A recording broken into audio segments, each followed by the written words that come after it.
अच्छा, जरा आज के पक्षियों को देखिए। नोटिस किया है कि वो जितने बड़े होते जाते हैं, उनके लिए उड़ना उतना ही मुश्किल हो जाता है। पर क्या हो अगर मैं कहूं कि धरती के इतिहास में एक ऐसा जीव भी था जो आज के सबसे बड़े पक्षी से मतलब कई गुना ज्यादा भारी था और फिर भी आसमान पर एक छत्र राज करता था। तो चलिए आज बात करते हैं एक ऐसे ही जीव की जिसका होना ही अपने आप में विज्ञान के लिए एक बहुत बड़ी पहेली है। स्क्रीन पर देखिए, ये फर्क कितना जबरदस्त है।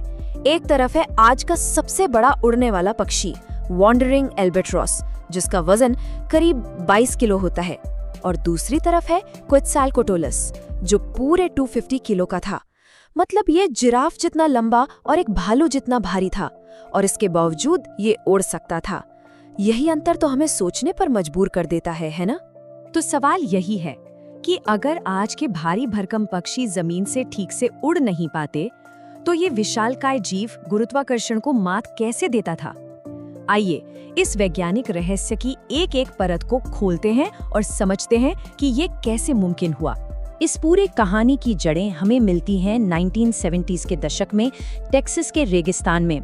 वहाँ एक ऐसी खोज हुई जिसने डायनासोर की दुनिया के बारे में हमारी पूरी समझ को हमेशा हमेशा के लिए बदल कर रख दिया। सोचिए, लगभग 7 करोड़ साल पहले ये जीव आसमान का राजा हुआ करता था, और फिर करोड़ों साल की खामोशी के बाद साल 1971 में टेक्सास के बिग बेंड नेशनल पार्क में जीवाश्म वैज्ञानिकों को इसका पहला सबूत मिला। और जानते हैं ये सब शुरू कैसे हुआ? सिर्फ एक हड्डी से। जियोलॉजी के एक छात्र डगलस लॉसन को एक ऐसी हड्डी मिली जो किसी भी जाने पहचाने जीव से मेल नहीं खा रही थी। ये एक कलाई की हड्डी थी और इसका साइज एक फ्रिस्बी जितना बड़ा था। बस इसी एक हड्डी ने एक बहुत बड़ी वैज्ञानिक खोज की नींव रखी। तो अब वैज्ञानिकों के पास एक विशाल हड्डी तो थी, लेकिन साथ ही एक बहुत बड़ा सवाल भी था। आखिर ये जीव उड़ता कैसे था? और यहीं से शुरू होती है हमारी वैज्ञानिक जासूसी, जिसमें दशकों तक रिसर्चर्स ने इस पहेली को सुलझाने की जी तोड़ कोशिश की। देखिए, वैज्ञानिकों के सामने 2 बड़ी मुश्किलें थीं। पहली कि इसके पास संतुलन बनाने के लिए कोई पूंछ नहीं थी, जो कि उड़ने वाले ज्यादातर जीवों के लिए बहुत जरूरी होती है। और दूसरी, जो शायद सबसे बड़ी समस्या थी, कि ये जमीन से हवा में जाता कैसे था। इसके पंख इतने बड़े थे कि अगर ये जमीन पर खड़े खड़े उन्हें फड़फड़ाता तो वो जमीन से टकरा जाते। और फिर पहली पहेली सुलझी। कंप्यूटर मॉडल से ये पता चला कि क्वेट्ज़ालकोअट्ल अपनी पूंछ का नहीं बल्कि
उड़ान में बदल गई।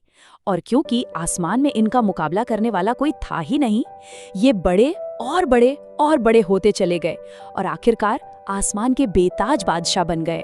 उड़ान भरना इनके लिए एक तरह से विन विन सिचुएशन थी। आसमान में कोई दुश्मन नहीं था, खाने पीने की कोई कमी नहीं थी, और इन्हें चुनौती देने वाला भी कोई नहीं था। इन्हीं फायदों ने इन्हें और भी विशाल बनने का मौका दिया। तो क्वेट्ज़ालकोअट्ल अपने समय का सबसे कामयाब जीव था, अपने इकोसिस्टम का टॉप प्रेडेटर। फिर भी ये विलुप्त हो गया, जबकि छोटे डायनासोर बच गए और आज के पक्षियों में विकसित हो गए। तो आखिर गड़बड़ हुई कहाँ? ये एक बहुत बड़ा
ही सबसे पहले खत्म हो जाएं।